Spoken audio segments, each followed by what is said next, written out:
I wonder if I can reuse this windshield wiper.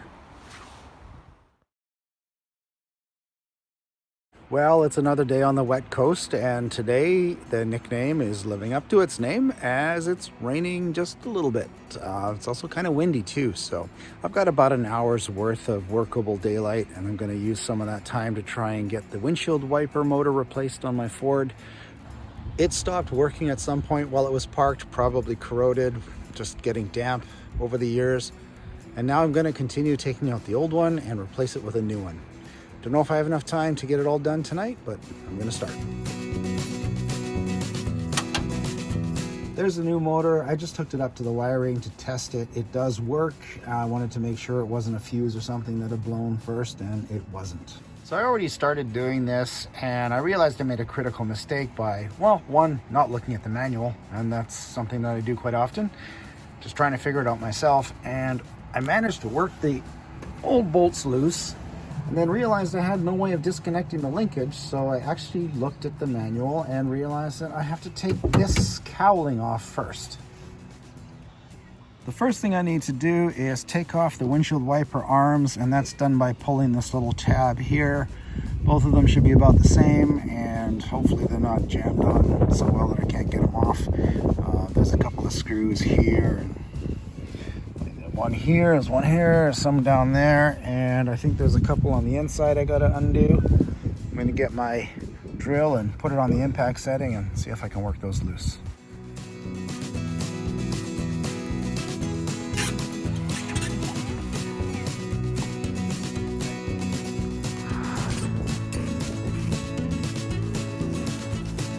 Buy yourself a stack of these. These are little rare earth magnets.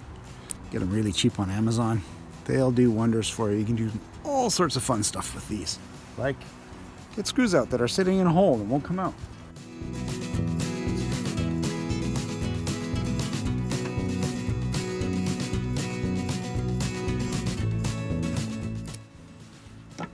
One side here that you just pull up, and that releases the arm.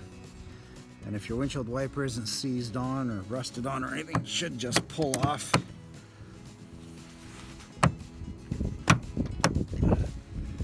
Might have to, the clip will stay out, you might be able to grip it. Work the arm off.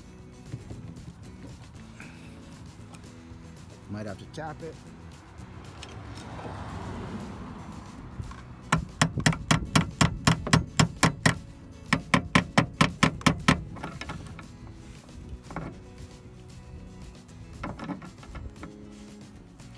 I'm not worried about the paint on either the windshield wiper arm or the truck because I plan on painting both. And that's it. Last thing I need to do is take the antenna off. It should just come off like that.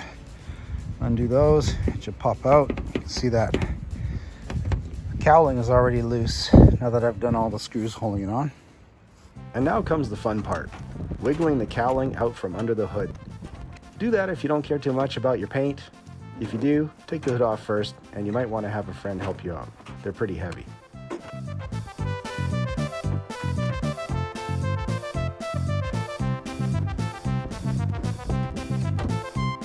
And there it is. That's what I'm trying to reach right in there. You can see the way the windshield wiper linkage attaches to the motor. Now I'm going to install the windshield wiper motor itself, but it's starting to get dark. Aziz, light!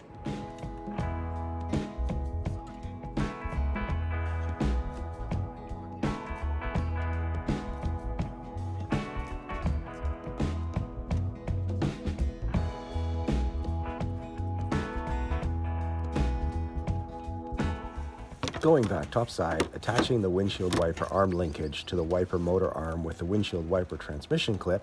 Whew, say that 10 times fast. It isn't too hard. You just need to thread your arm into the area below the windshield and have lots of patience.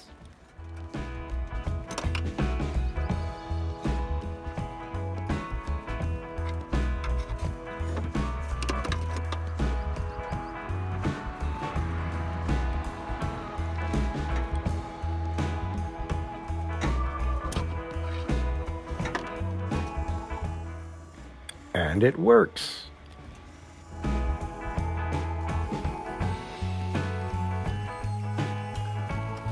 Well, that went about how I expected, maybe a little bit better.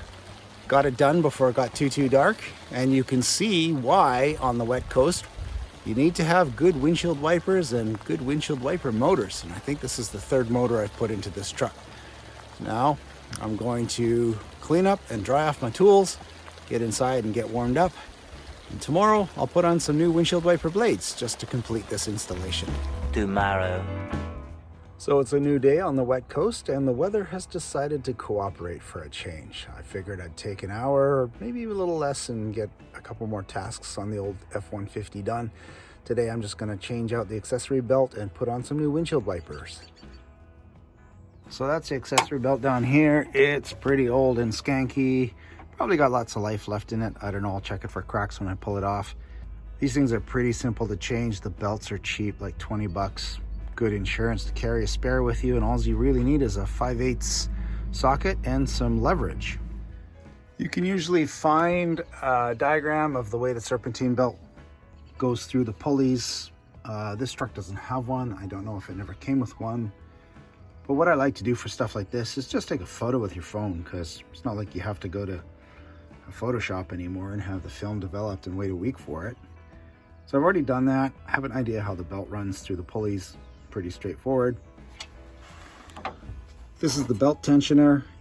Does exactly what it sounds like. It just puts a lot of downward tension on the belt here, keeps it tight against the pulley so it doesn't slip off when the engine's running.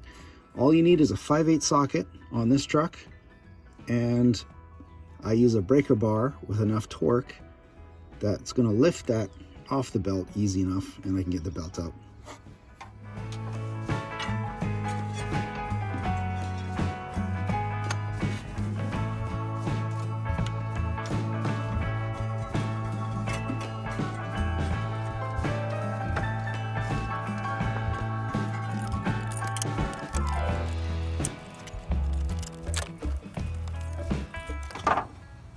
Sure enough, on this belt you can see cracks in the ribbing there.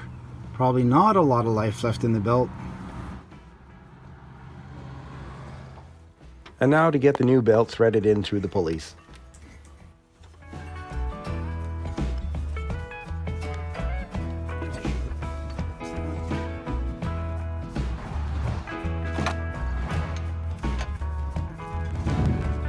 And again, I'm using the breaker bar with a 5/8 socket to relieve the tension so I can get the belt underneath it.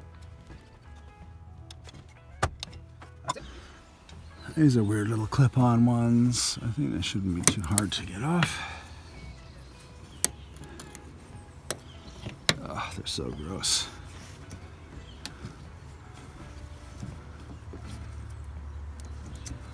I need a screwdriver.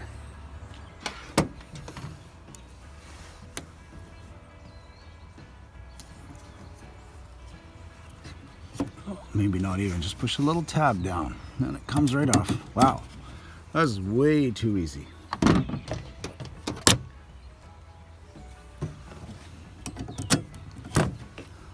So easy. When I lived in Vancouver, I actually had somebody steal the windshield wipers off my car, and with how easy they come off, not surprised.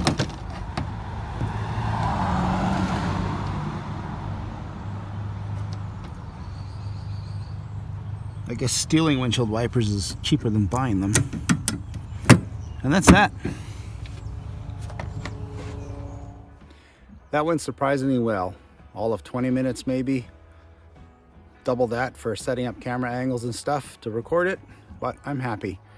Tomorrow, if I'm feeling ambitious, I'm gonna crawl underneath the truck, drain the transmission, put in new gasket for both the transmission pan and the dipstick, seal that all up, put in some brand new Dexron 3 automatic transmission fluid, and hopefully fix a leak that this truck has been plagued with forever. So I may continue this video, or I might start a new one with that. If I start a new one, thanks for watching this one.